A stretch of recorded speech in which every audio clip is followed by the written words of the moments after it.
Welcome, dear friends of Auto Review, today to a very special episode with one of the most anticipated cars of the year, the all-new Volvo XC90. We already presented you the car in a static way at the world premiere, for example. Now today we can finally also drive it. We'll take a detailed look at the exterior, the interior, and of course also at the driving. And we will have different engines to test as well. This one here, to start with, this one is the new top version, the T8. This is the plug-in hybrid. So we got the biggest petrol engine here, 320 horsepower plus 80 horsepower from an electric engine. And we also have the diesel, the top diesel, 225 horsepower, and just the top petrol engine, 320 horsepower, in our review here today.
So we're starting here with the design. This one is the top version, top trim level, Inscription. It usually starts at Kinetic, then there's a trim level of Momentum, the middle trim level, and then there's the top trim level with Inscription, or the R design, the sporty design level. This one is Inscription, the best you can get and the most elegant you can get. And just from the base design, which every new XC90 will have, is this new huge front grille with vertical lines and this rather classic Volvo logo, which is kind of reminding us of old Volvo logos. So it's a bit of a mix between the old and the new style. Which is quite prominent here is the lower bumper lip here, kind of a little bit angular here on that side. So that one also creates a very strong atmosphere. And what I personally like are those chrome elements in the lower right for the air intakes. And then, of course, the most unique features is here, so-called Thor's Hammer headlight. Some of you already said, well, the new Audi A7 facelift also has something like that, just from the daytime running light. And we see when it's on later that we have really this T-form, so the daytime running light does not continue the line of the headlight here in the front. From the side profile we see, well, they have really decided we go to that classical, rather angular SUV shape, the full SUV shape. You know, there are also other types of cars now. There's the BMW X6, for example, or the new Mercedes GLE Coupe, which more go to this round coupe style. They really want to have a lot of space on the inside, and this new version is now 4.95 meters long. That's 15 centimeters longer than the predecessor, and also this new generation got broader and in general more spacious, almost 3 meters of wheelbase. About the rear, this one is now 20-inch alloy, so the top alloy is really huge, and you still got a lot of tires, so it's still fitting for your off-road rides. With the Inscription trim level here, you see we have this beautiful lower chrome line here below the doors, especially for that version. What is also quite unique are the new door handles here, where we see a chrome element around it, chrome frame, but then we got the color of the car again on the top side. This one, by the way, is the keyless entry, so you see I close the car now. If I just wave my hand here again, I can also open it again, or just if I just pull the door here with my hand. So, and continuing to the rear line. We see we still got a lot of window space here, so that's really saying I'm the rather classic full-size SUV. I want to offer a lot of space and don't want to offer this coupe line, and that will also bring a lot of space for the passengers on the inside, on the rear. And we also got optional 7 seats here as well, so that is kind of a unique feature here as well. Then we got a rather huge rear wing, which gets some dynamic, and then what we already know from the predecessor or also from the current XC60 are those shaped rear lights. And well, they had also something which is kind of unique for the Volvo design. Hardly anyone else has this, so this is kind of a signature Volvo rear light meanwhile. So, and looking just from the rear back here, we got some new chrome elements here also with the Inscription version, so everything is really elegant here now. But we will also see later in our review, when we go to another trim level, it's not all about the Inscription trim level from the outside, just also the basic new XC90 looks really amazing.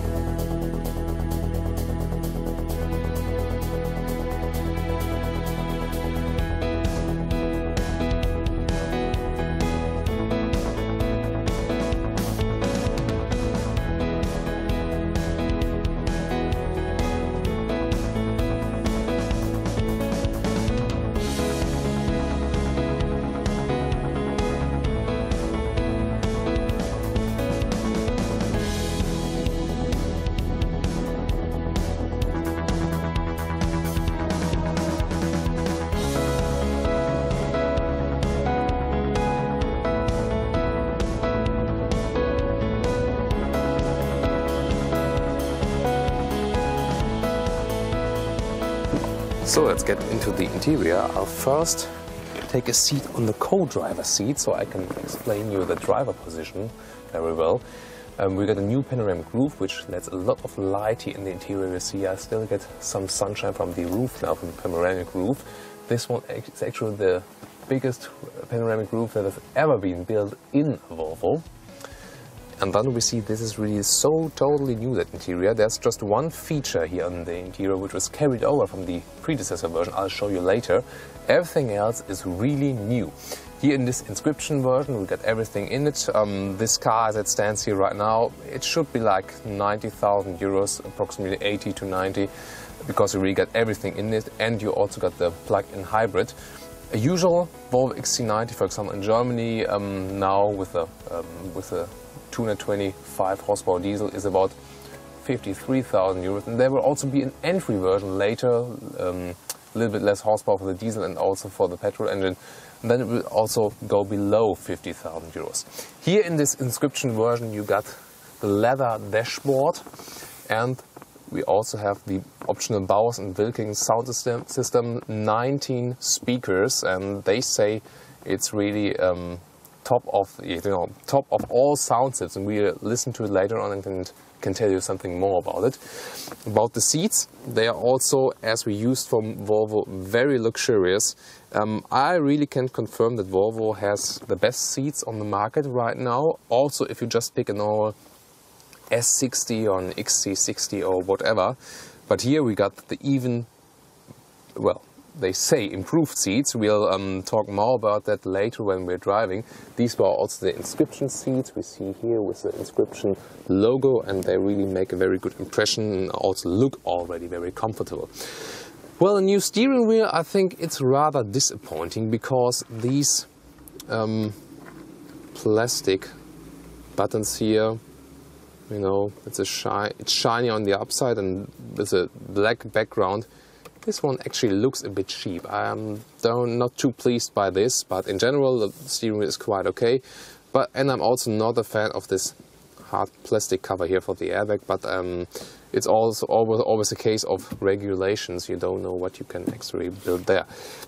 Here, maybe you've seen that on the vents we see a sign with clean zone, and that is especially important for the new Chinese customers. Volvo will be will have the most important market for China now.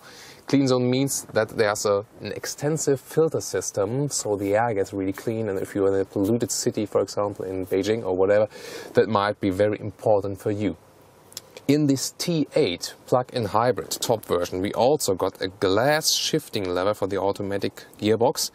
This one is very unique, but it cannot consist only of glass. You need this aluminum cover due to safety regulations, because this glass structure had to be also kind of crash tested, that you know, it doesn't get ripped apart in a crash and injures the passengers. Quite often interesting detail here.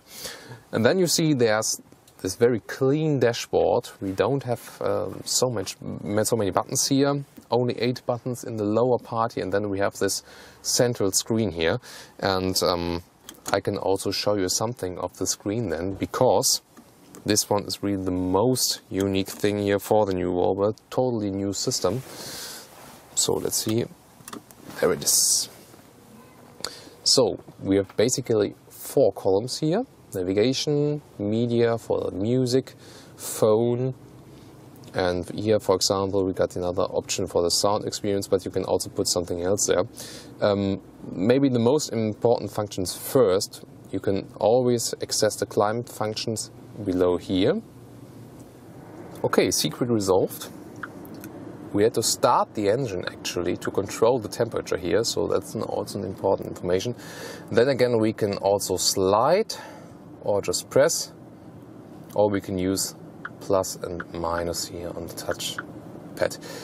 We have had a discussion so far if that's really a useful option, that you cannot actually control the climate via extra buttons.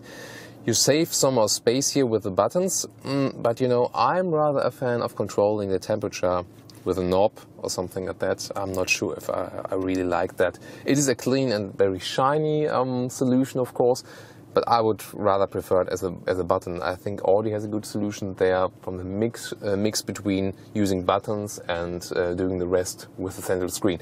Here it's maybe a little bit too much in the central screen, but in general it looks quite fancy, of course. Not as huge as, for example, in the Tesla, but just from the resolution and how you can control everything. Looking at the GPS here now, for example, it's also very easy, very intuitive to control. For example, you can zoom in, zoom out, or just go inside the map here. Then if you slide to the right, you can also pick the radio, or you connect your Bluetooth phone and so on. So everything quite easy and intuitive. We got a weather app here, how we can see. Need an internet connection for that, of course. So, well, it's a lot to play around with, but we know at the end of the day it also counts for about how does a car really drive. You see here now 15 degrees, very nice, okay. What is quite neat here is this checkered structure here around the buttons. Actually, these buttons are just there because in this kind of number, because they have to be there from governmental regulations, for example, the warning sign or the heating for the windows, for example. So very interesting interior design here. Also for the cup holders, for example, everything feels high class.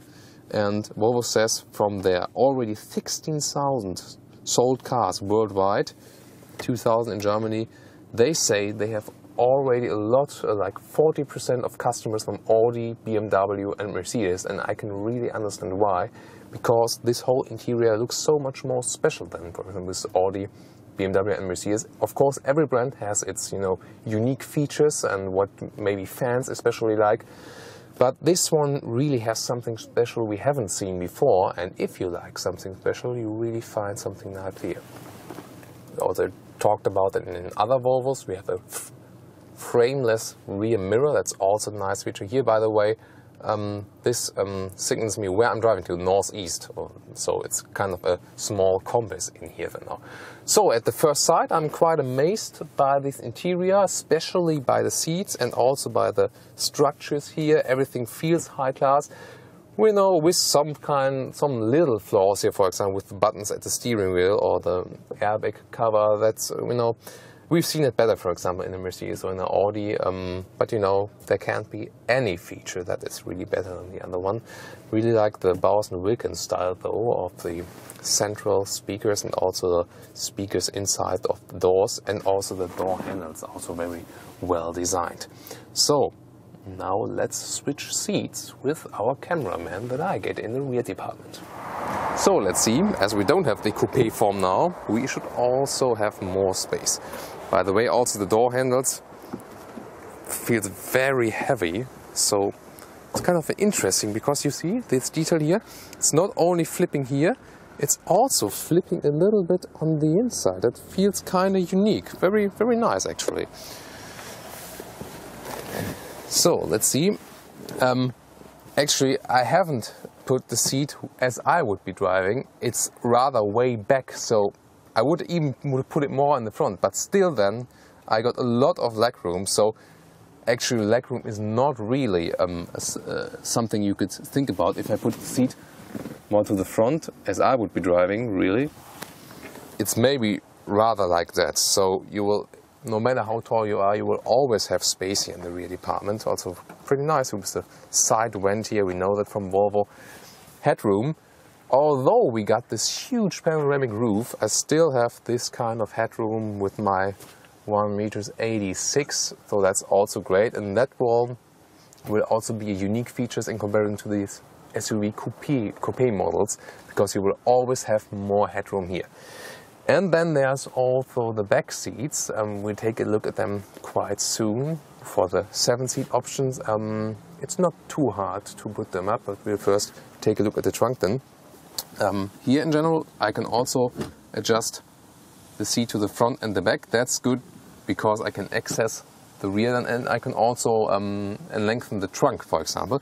And that's actually possible for every single 3 seats. For example, I can also put the middle seat a little bit in the front and back again. So very practical. And I got a climate control in the central. If you come over here, it's also very nicely done. Well, it catches a little bit of dust here on this screen, but at least we have this control function here. The back side of the seats, that's kind of a little, well, rather cheaper structure, but you only conceive this as cheap because everything else feels really so high class. We don't really see from the outside that this one is the hybrid engine. We only see here it says twin engine and T8 with the inscription. So this twin engine really signals us this is a car. About the trunk opening, well, there are several ways. I could push the key and then it opens automatically. I could also open it here. So we open it with the key then here. And then, well, this is kind of, I wonder why this doesn't go any more up, but because I'm touching with my head. So then I can just flip it to the back, and then you can see we have a huge trunk really. Goes far away in there, and also the back seats are totally hidden and you have an even flat ground. I'm not sure about this cover. This looks like it would get, you know, a little bit. I'm not sure about that one. Not too convinced. But I can show you then, by the way, this is a key. Very beautiful key. With artificial leather on the outside. I think it's artificial leather. Very nicely done. And then you will now see this experiment, how I remove the cover. I just put it to the ground that we're not disturbed by that. And now it gets exciting because we now first go around here to the rear seats. Then we have to flip the switch at the lower part here, that we can pull it to the front. To make it even easier, it's also possible to move the seat a little bit to the front, and then we can pull up this lever and move up the rear seat. You see, it's a kind of a full seat. It looks really high class. And by the way, before I forget, you can also easily flip the headrest up. And the same actually works for the other seat here. So pretty easy. Very well done. And then you also have, well, they say 1.70 meters for the 7th seat. But I can try to climb in now. It's not too easy, but you know, it's easier than, for example, in the Nissan X-Trail. And well, I would not sit here for a long time. It depends on how far you get the rear bench to the front, but I think just from a headroom size, it's even okay. I got the belt here, it's no problem. It's rather about the knees, I must say. So you would have to move the bench to the front, but actually that's a good solution, because sometimes you want to even maybe transport more people, and then you have the solution and you don't lose much trunk here in the back. So a very nice solution here, and that's also a unique feature for the Volvo in this class here. So before driving, this is how you fuel it up, the petrol engine. All 4 cylinders, by the way, now from Volvo. And then if we go around the car, next to the driver door, we got the plug-in. So this is where you put the cable. 2 hours charging time, and the electric range just from the electric is supposed to be 50 kilometers. You know, in everyday life it will maybe be rather like 30 kilometers, I think, even when it's colder, for example. But 50 kilometers is the official figure for that. Then you've seen, maybe I've already opened. So let's take a look beneath the hood. So this one is the hybrid engine now, the usual petrol one plus the electric engine, and the all-wheel drive here works in that way that the petrol engine is just powering the front wheels and the electric drive the rear wheels. Usually with a 320 horsepower petrol engine you get the normal all-wheel drive front plus rear, usually 95% front, 5% rear, and then even more power can be transferred to the rear wheels, of course. But here in this hybrid version it's kind of split. You don't have the classic all-wheel drive, just the electric drive is for the rear wheels.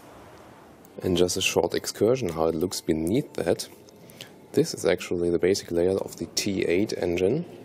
So we see in the central part, this is actually the battery placed in the middle and at the bottom of the car, so the weight is also in the center.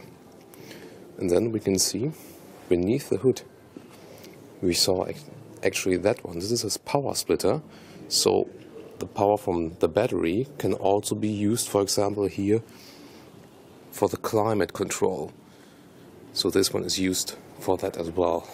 Then if we continue on to the back, there we see how the power from the central battery is actually delivered to the rear engine. Rear electric engine, of course. Pretty impressive.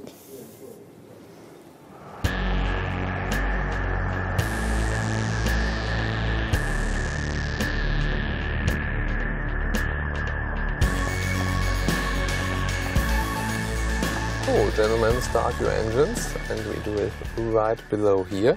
It's not a button where you push it. By the way, this crystal frame here is very nice in my opinion.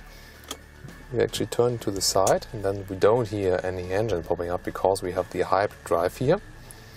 We have a full digital instrument here in the central view, tempometer and RPM meter on each side, and the central screen can be adjusted. For example, you can also put the GPS in there, for example, or personal info. Then we have the automatic shifter, neutral, put it back to D. Then we have the hybrid, I can just release the brake. Then we're starting and we don't make any sound, just the wheels are making the sound. And that's of course very impressive, because you also wouldn't expect that from such a huge car, that you don't hear any sound. So we can see it, for example, here now in the central screen. We got every information we want to have. And now let's listen to it. Okay. That's the home button. Let's check out the GPS, how it shows GPS. Oh, it's nice and sunny here now. So let's scroll in the GPS, and you immediately realize you should really get used to this system first, because when you're driving it shouldn't distract you actually. But then you can see the GPS now is also in my central screen. So that's a good solution, that they don't get distracted by the huge screen in the middle. So also very silent driving. Of course, the usual petrol engine set in now, but there's not a moment where you actually hear, oh, that's the petrol engine now, because it's so silent in general. Okay, first small bumps here I'm going over, then we feel it's a huge car, also with the air suspension we got here in the top version. The steering wheel actually feels quite small for such a heavy car, I must say. I also got a head-up display in my view. So actually by this very small steering wheel, the whole car feels smaller. It doesn't really feel like a full-size SUV. If you compare it, for example, also to the XC90, right now I couldn't really say this car is much larger than the XC60, but it is, of course. But just from the feeling, sitting in here and controlling the car, it doesn't feel like that. Also the hybrid is contributing to that, because when I'm at very low speeds, the petrol engine is turned off in this hybrid mode and I can really hear nothing. So the sound isolation is also very good here, at least what we feel now from the low speeds here. And for example, you can drive with the electric only inside the city. There's also a drive selector here with the drive mode in the middle, also with a very nice crystal structure. And I can just flip it around. Just first press it. And then when I've pressed it once, we see the central screen here. Now we're in hybrid mode. Again, but I can also put it to pure. And then we really just have the electric drive. So if you want to maybe proximity to your neighborhood and you don't want to pollute any of the air or something like that, or just want to be very silent in the night, that's a good solution. Of course, if the battery is filled up. When we're just parking in and parking out here, actually the car also feels very light, and it's especially nice when we got the hybrid drive here, because we're so silent, and also when the petrol sets in, it really remains silent. I can also put it here to another one. Actually, off-road would be 4 centimeters going up for the suspension. Power and also eco means 2 centimeters lower for the air suspension. And now in the power mode, I also got the power combination of the electric engine and the petrol engine. Well, just for the most acceleration, and it's 5.9 seconds from 0 to 100 then. That's really amazing for such a heavy SUV. And if I just put the throttle down here now, there's a test. Wow, you really get a huge boost, and it's also very uncommon for an SUV. The car really gets light, you almost feel like flying, because the combination of accelerating that hard together with the air suspension, that's something I've never felt before. That's, well, of course we know something of that in the, for example, the Porsche Cayenne. But you know, the Porsche Cayenne has a stiffer suspension, so you feel more the connection to the road. Here, you got this rather comfortable suspension and don't have the direct connection to the road. I mean, if you then push the throttle, the car really feels light, because, you know, it's getting leaned to the back from the acceleration. Really interesting fact here as well. It still weighs 2 tons, depending on the engine, but they have saved some 100 kilograms of weight. About the turning circle. Now I really have to turn the car very fast now. And actually, well, of course it's a huge car, but because the steering is that light, it actually feels quite good to control it. It's also no problem to turn it fast. Now we get to some rock bottom. And we still have very comfortable SUV feeling here.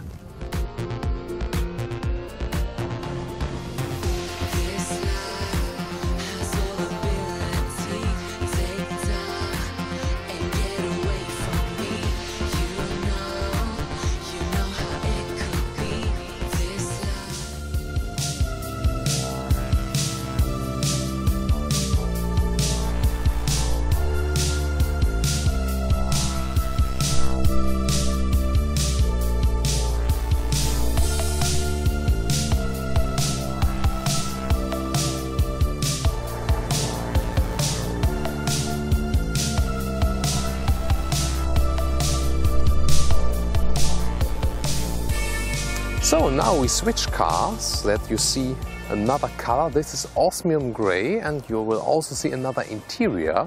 We so far had this, well, rather bright interior with the brown one here and the white car. Now we have the osmium gray car with a black interior, we'll see soon. And this one is also not the hybrid, but the 320 horsepower petrol engine. So here we just got the petrol engine, but still connected with the all-wheel drive. So if you just take a look at the outside, we basically also got the Inscription features here with the chrome line here as well, and we also got the same alloys. But here again, you see the door handles correspond to the exterior color. Very well done. So I want to hear your opinions also. Which color do you like best here, from white or this gray, or what else do you expect of the colors, and what are your impressions so far from the car? So and then let's get into the interior here now, because this is obviously different. If you take a look inside there, we have the black seats. They have the basic, well, the basic same structure, of course, just another color. Also the premium Inscription seats, and I think with the white contour stitches here, they also look very high class, especially in the combination with the checkered structures again. Well, for me personally, I like the brighter interior more, but what about you? Would you rather pick the black one or the other one? I think it's just a matter of taste.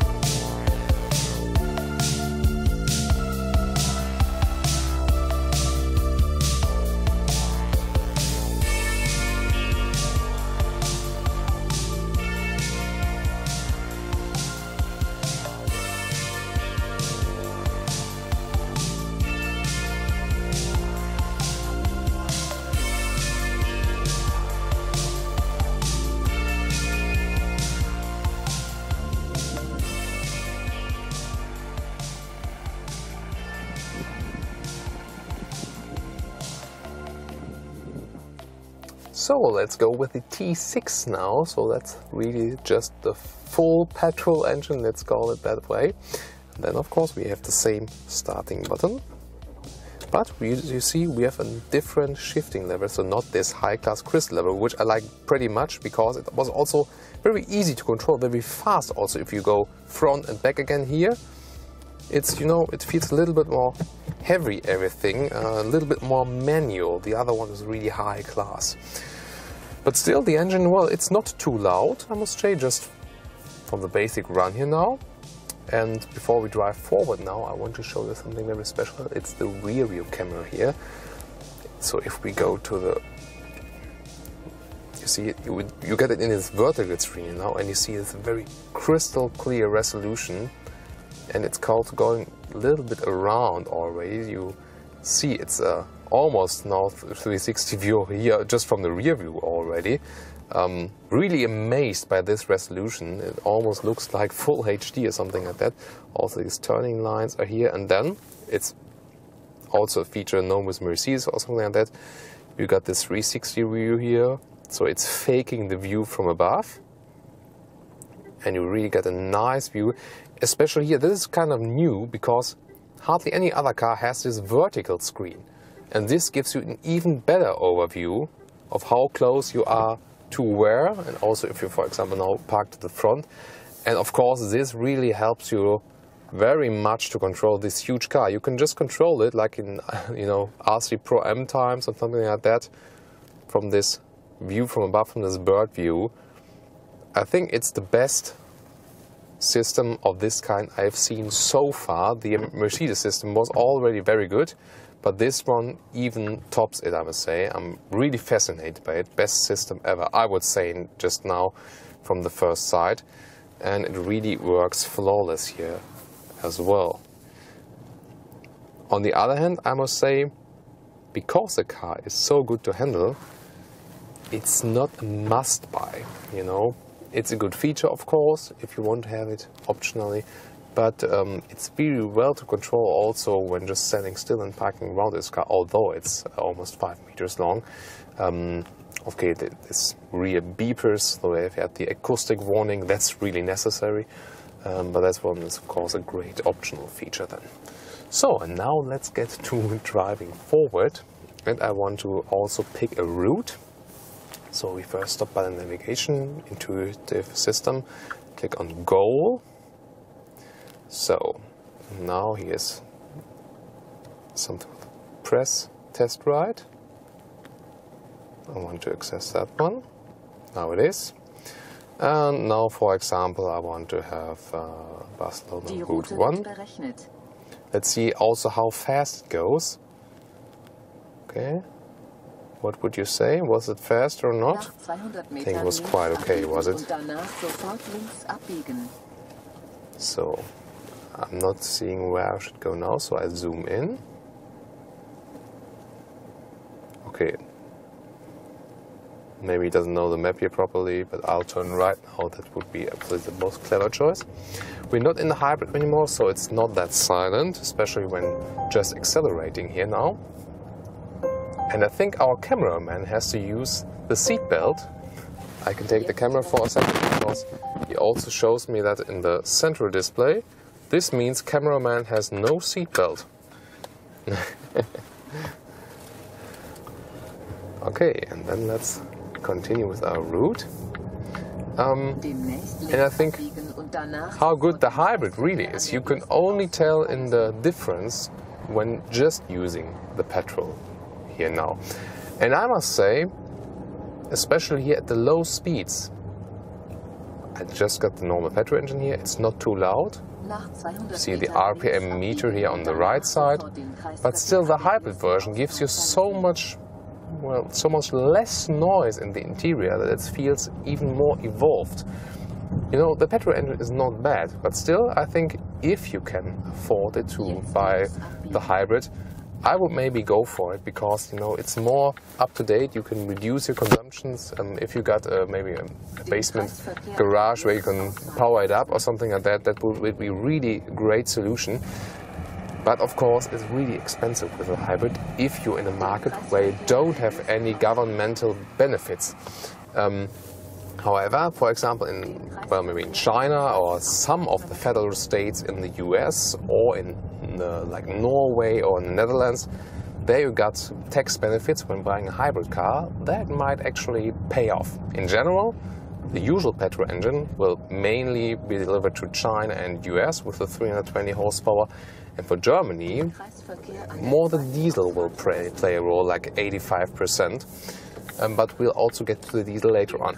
Let's now focus on the petrol engine. So far it feels pretty agile.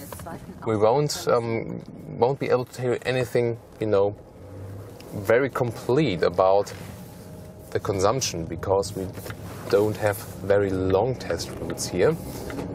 But I'll see if I can just find a hint to the consumption. So far it's more about the power and how it feels. Again, we got a very good sound isolation. I hardly hear anything from the outside.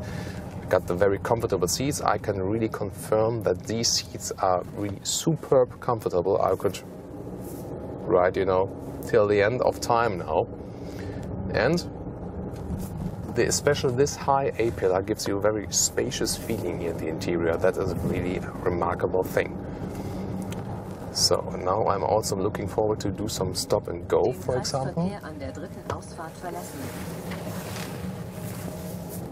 To push the throttle a little bit more. Yeah, it's definitely a difference. Definitely, it goes quite fast actually for such a heavy car, but you feel a huge difference to the hybrid because the hybrid has this power instantaneously, and that is really a remarkable thing. Setting the cruise control, we know the Volvo cruise controls are kind of the best on the market. One here and another click here. Then we got the cruise control set here, now for example to 105, that's a pretty easy system. But just again, I mentioned it in the first, these buttons here at the steering wheel, they are really a step backwards, I must say.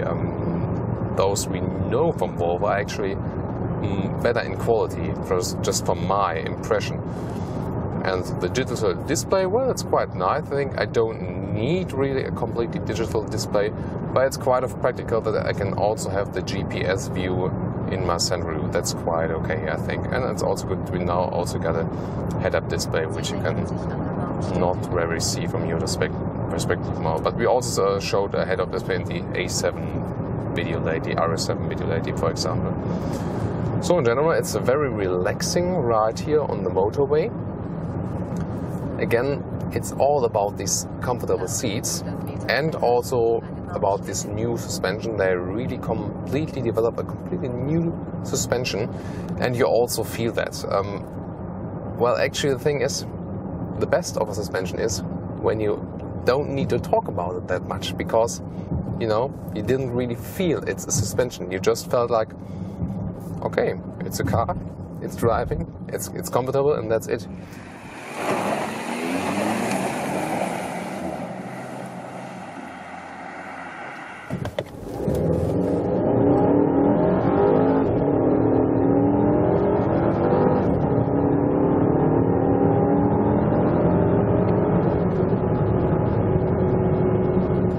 So that was the acceleration test here of the petrol engine.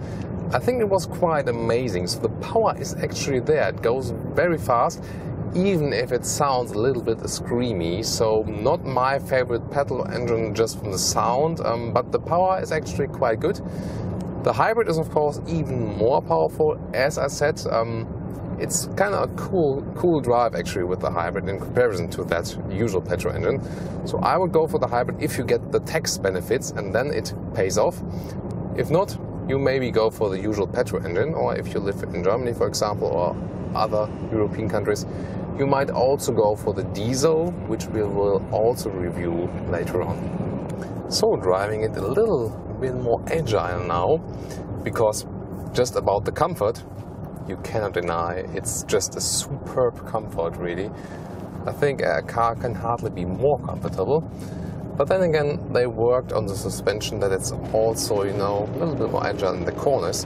And I can really say, especially now here in rather faster corners, you have more contact to the road, and it's a little bit stiffer, of course, than the predecessor version, and even in comparison to the XC90. So, well, it's a large compact SUV, but you rather put it in the compact SUV class than this one here in the full-size SUV class. It's even more agile than the XC90, and that's kind of a very good thing when you're in a bigger car. So the steering is also quite direct for such a huge SUV, and so I must really say I'm amazed of these driving impressions here just from the agility side. I think they really did a very good job here, and you don't feel like in a very large shaky SUV. You really feel like in a smaller car, and where you can also drive a little bit sporty.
So, and to show you some more variety just from the exterior, here we have two more static cars, and here we can see, for example, how it looks when the front grille is in shiny black. It also looks pretty powerful on the same, more sporty of course, but at the same time this static car here you see here, also has the matte black mud guards. So this is not this Elgin style where it's the same color as the rest of the exterior.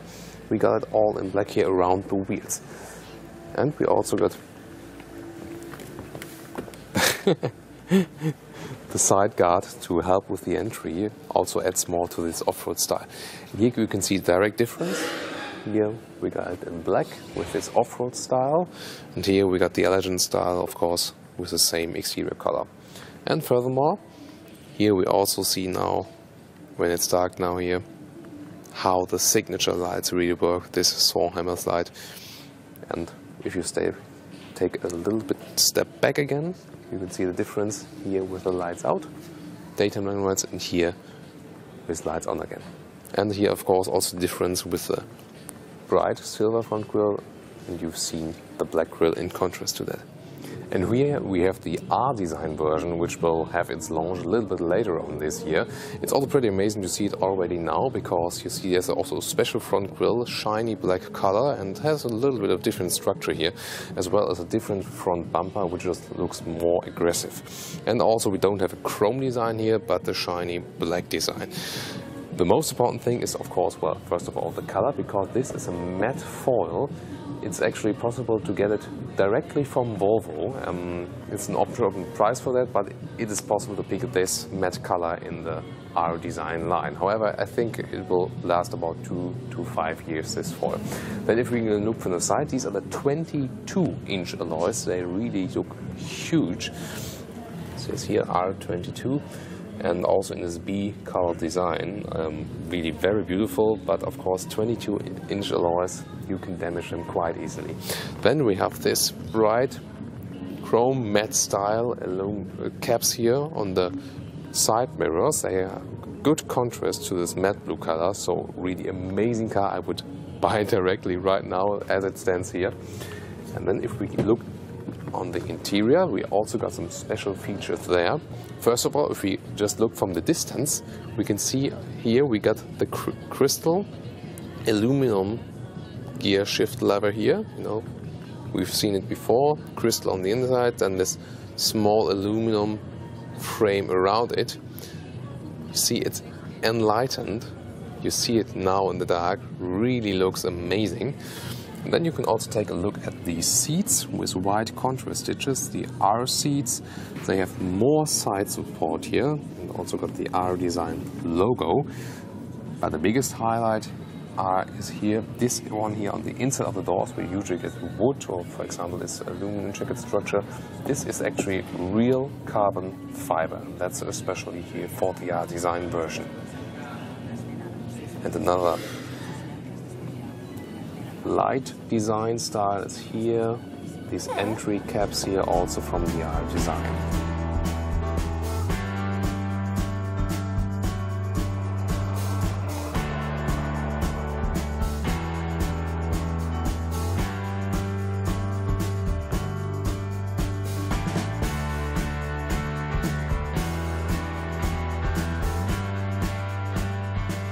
And now everyone, it's diesel time. This will be especially important for our German viewers, or in general the European viewers, because, you know, I've told you already, the US customers or in China will mostly go for the petrol engine. Then with taxation, customers which have tax advantages in their countries will probably go for the hybrid. Now there's the diesel here. This is actually the Momentum trim level, so we have the middle trim level here now. We can compare it to the Inscription trim level, and we also got another color. This is the sand color here. So if you want to prefer that one, I also want to know your opinion about this color. We've shown you the white one, the gray one, and now this sand color here. Which one do you like best from these ones so far? I would always go for a blue car, of course. We haven't seen one so far, but maybe we'll do it in a test car later this year with the blue one, maybe. Let's see. So just from design, from the Momentum trim level here now, I must say, well, it's just such a beautiful car, and it doesn't really matter so much if you have the Inscription level for the exterior. Of course, you have some chrome layer here and there additional. For example, here at the side profile we see we don't have this Inscription chrome layer at the lower part, but you know, I don't care so much. Here we also got the 20-inch alloys, which are in this B color design with the dark highlights on the inside. That was really massive alloy, even though if we here now in the Momentum trim level. But in general, I must say, what do you think? I would also go for it in a Momentum trim level. There will also be this kinetic entry trim level, but I think even the entry level will be very beautiful. So I think you can't make this car ugly at any time if you pick a low trim level. But what is very interesting is when we took a look at the interior now, because this one is actually quite different, but maybe even more beautiful.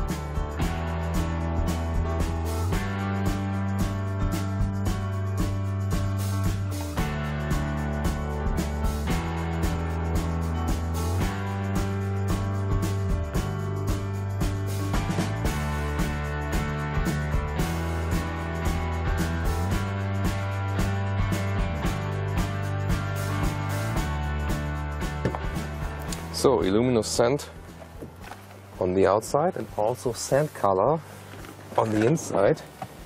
And just color-wise, this is my absolute favorite. We do not have some Inscription trim level features here now, but I think just from design, I don't really care if it's Inscription or Momentum here. I really love the colors that I used right here. You see everything is covered here in the bright leather style. Well, you know, I'm also a fan of Alcantara, so I would also prefer having Alcantara even here. But just from the color, I think it's very, very beautiful. And well, in combination with the white car, the brown looked better, of course, because you have the contrast here. But in this case, or if you also maybe go for a blue car, I think I would always go for that one, because that really also fits to this car and fits to Volvo to have a very bright interior. Also, again, in comparison, together, let's say together with the panoramic roof. By the way, I can also open the panoramic roof for you once. So it's not only a panoramic roof that goes from up till the rear. You can also open it with a button up here. By the way, all of the buttons, they are not matte, they are kind of shiny and black, so also high class used here. And then you can first open it to the, let's say, first level. It's even more light in, and then you can even push it back a little further. 90% of the all-new Volvo XC90 have been created all new, but there's one feature that has been carried over from the old one or from other Volvos, and that is the integrated child seat. We didn't have it in the Inscription trim level. I think it's just optional, but still it's available, let's say it. And if you can put the latch up here and push it up, and then you have an integrated child seat. So very practical feature for families, that you don't need an additional child seat here for the middle seat. And of course, there's a complete seat belt here as well. And in the front, great wooden structure. It is real wood, real Swedish wood, and it's also not, you know, does not this shiny surface where you also see the fingerprints. It's really a matte wood surface, so it really feels natural. And also the sliding processes here all feel premium alike. You know, maybe from our Range Rover video that there was a big fail in that sliding process. You can check it out as well here, how to go through a Range Rover video. And then also these bright colors are used right here. That is just so amazing. What is very good is that the dashboard is still black, because if the dashboard would be also in that bright color, you would have gotten reflections from the window, and that's not that good. And my absolute favorite is here the steering wheel design, because you have this contrast inside the steering wheel, outside with black and inside bright again. And I must say, the rather cheap airbag cover also looks better in that bright color. So if you ask me, I would definitely go for this exact interior, not because it's Inscription or Momentum or whatever, because it's this bright together with the wood. That's my absolute favorite.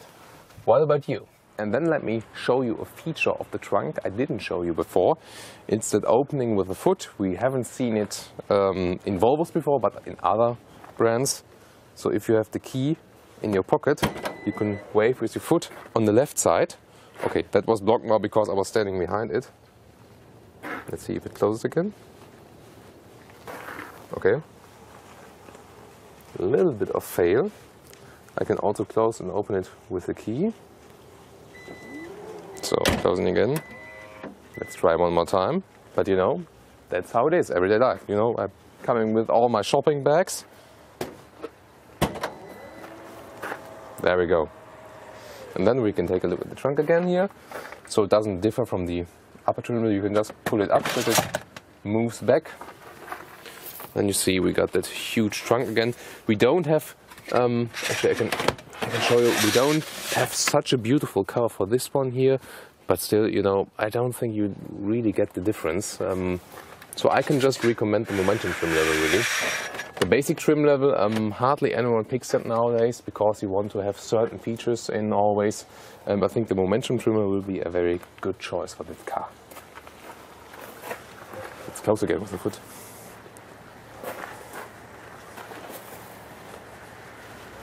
Hello. Sensor. I think I'll maybe just go with the key or press the button here. Ta-da!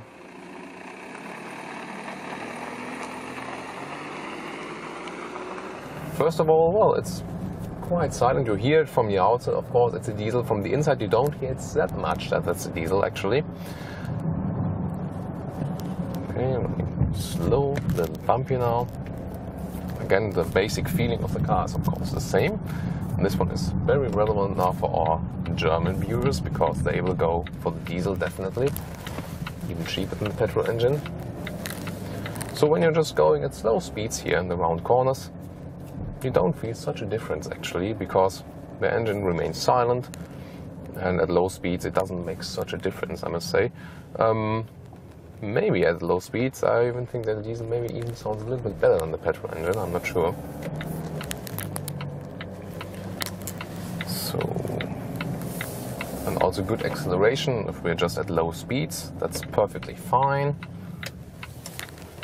Now if we accelerate from O, push it a little bit down, yeah, you do have actually a lot of power. You know, these turbo diesels, they produce a lot of torque, so that's really fine. You won't lack any power here. However, if you push it down, you realize, well, that's kind of 1 second the diesel still needs until this turbo sets in. Of course, the petrol engine has also a turbo, but you know, that's kind of the basic difference. The petrol engine is a little bit more explosive. I think you can really have a stepping up here. So the diesel, petrol, and then the hybrid, just, you know, with an increasing power level. So the hybrid just really almost feel like a sports car when you push down the throttle. And the diesel is more for this relaxed style. But still, when you're on the motorway, you will have enough power also to accelerate. It's not that kind of explosive power, but still you'll be just fine. The consumption for the petrol engine will be around, I think, 11 or maybe even 12 liters on 100 kilometers, and that's quite a lot. We'll like to see on how the diesel behaves when we have a little bit longer off the road. This will also be very interesting, but in general I can really recommend the diesel, especially, for example, in Germany it's well, less expensive. But of course our Chinese or American friends, they will rather go for the petrol engine, as I said before. Now we can also test some off-road driving. If we pick our drive mode selector here in the front again, we got the optional air suspension in that car as well. I can just recommend it because it adds so much to the comfort. And then we can go to off-road. So then we get a little bit higher, 4 centimeters higher. The comfort is not increased when you put the suspension up, but it's just that you have more ground clearance and it's safer to go off-road. Got a little bit of sand here at the beach now, and of course the all-new Volvo XC90 is also fully off-road capable, and so the all-wheel drive also does not have any problem with the sand. Even if we go to some deep sand ruts here now, you're feeling it. The all-wheel drive is working. Don't put the throttle too much down. If we want to accelerate out very fast, even if you shouldn't do it off-road, just for testing here now, it also works pretty fine. So if you're maybe on a ranch or something like that, or maybe are in the home country of Sweden or something, then you'll also be fine with the off-road features of the all-new XC90. It's really very comfortable still off-road, and of course also when you go in these ruts, and the air suspension is just superb for this.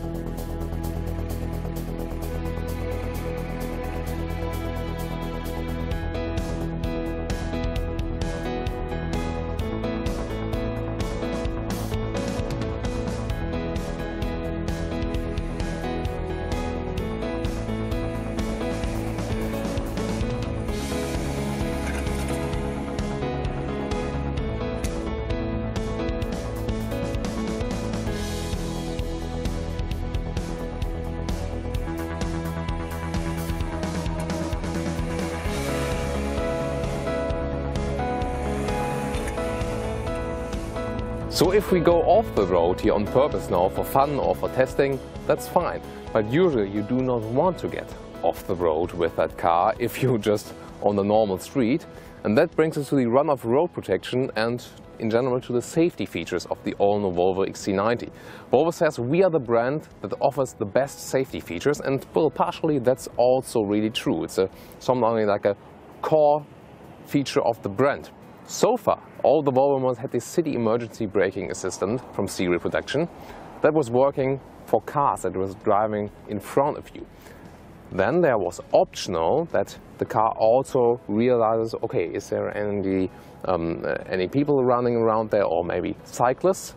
But that was optional. Now in the all-new Volvo XC90, this is all included. So you got this emergency braking assistant, and which is also recognizing, you know, any people running on the street or also the cyclists. And this one is reducing these small accidents inside the city, which can, you know, for the guy inside the car, not so, not so relevant for injuries, but of course for costs, but even more relevant for people running around or, for example, for the cyclists. And these kind of accidents are reduced by 30% by this system. And it comes from serial production, you know, with, I think it's the most important factor, because there can be so many security systems, but they don't help when you're not from serial production, but because not everyone is taking them. So this one is step one here now, and then there are of course also additional features. But before we talk about that, let me show you that here in the front grille, we don't see the sensor anymore. We just have the front camera from the 360 degrees camera system, but the sensor would be like a big black shiny element here. We, for example, see in the XC60, moved up here now to the window, because they could then pick a more expensive system here, because here it's well protected, because if you have the system and do have an accident in the front, a run-on accident, then this system would get damaged here if it sits in the front, the sensor. Here it's protected, and so you can use an even more expensive system for that.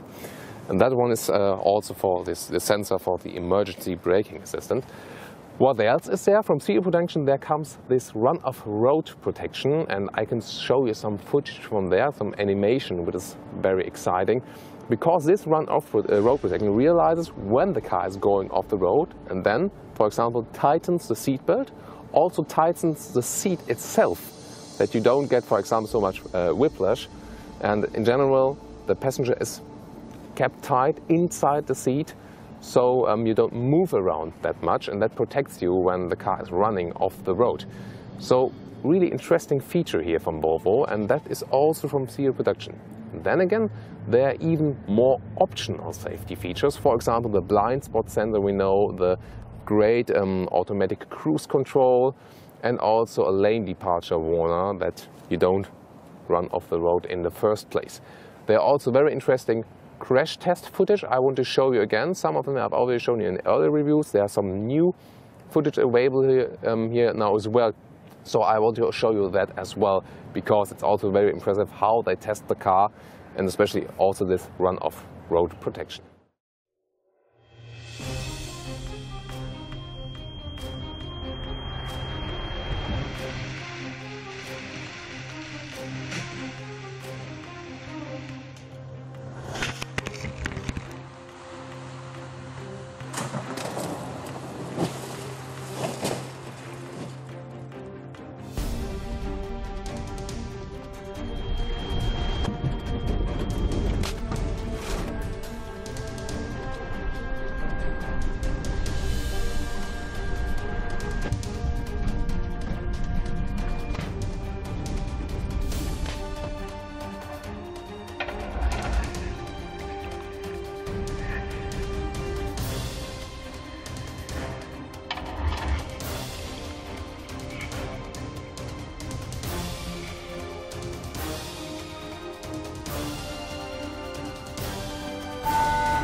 So the Volvo strategy is we implement even more safety systems optionally, and those that are a little bit older come inclusive from serial production then. And so step by step, even more security systems are inside the serial production.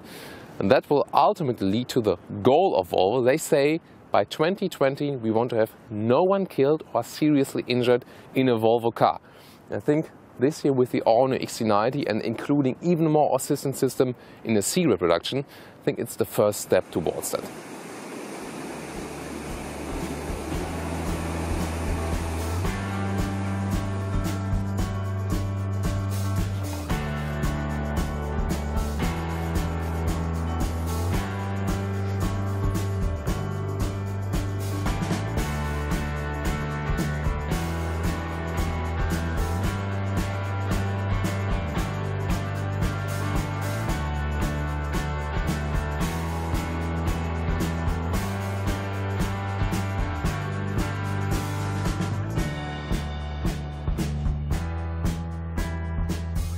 So, and finally let me conclude about the all-new Volvo XC90. There was and still is so much to say about this car.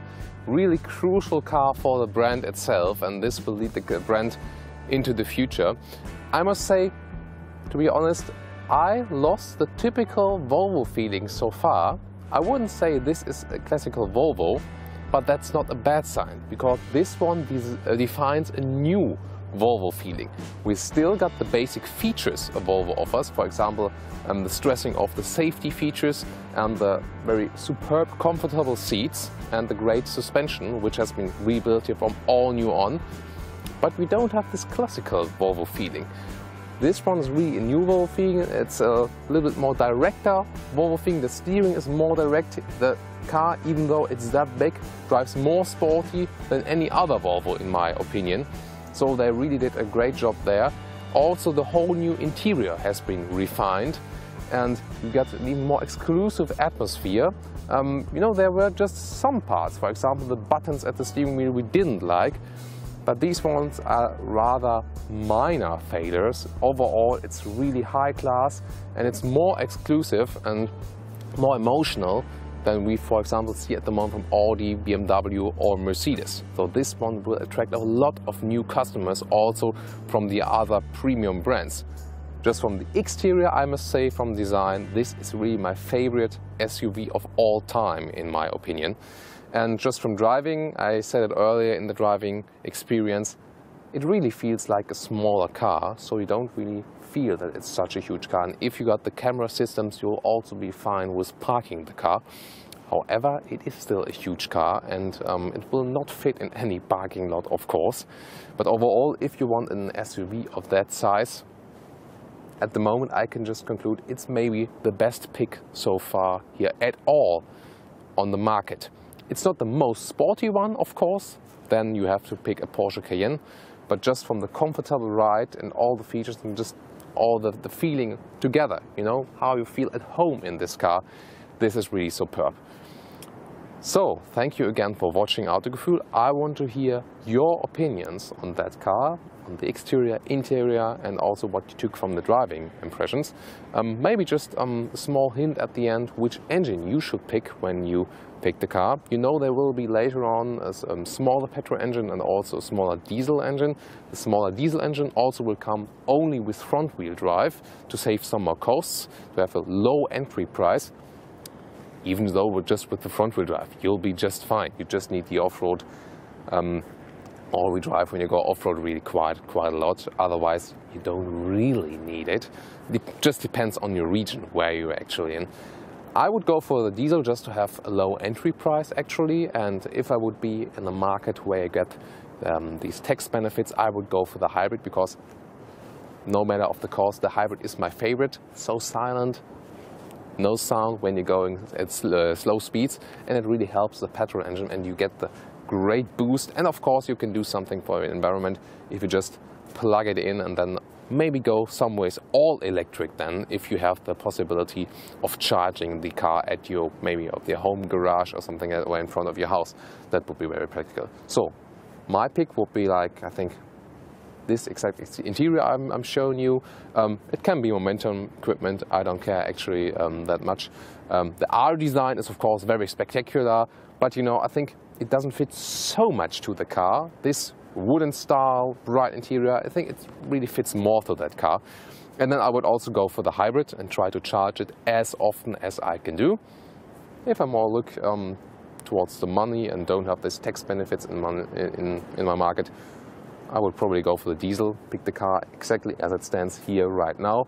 I think I will maybe have to pay something about 60 to 70,000 euros for that now, but I would just go for the blue exterior color, even though sand with sand is quite impressive here now as well. So, and that's now with the conclusion. You see, there was so much to say about this car because so much is new, and it's maybe I think the most important review of the year, because there are of course other generations from other cars, but this one is really a big step forward here for Volvo towards a new Volvo feeling. Thank you very much for watching again. Looking forward to your comments now. This is Thomas for Autogefühl. Bye.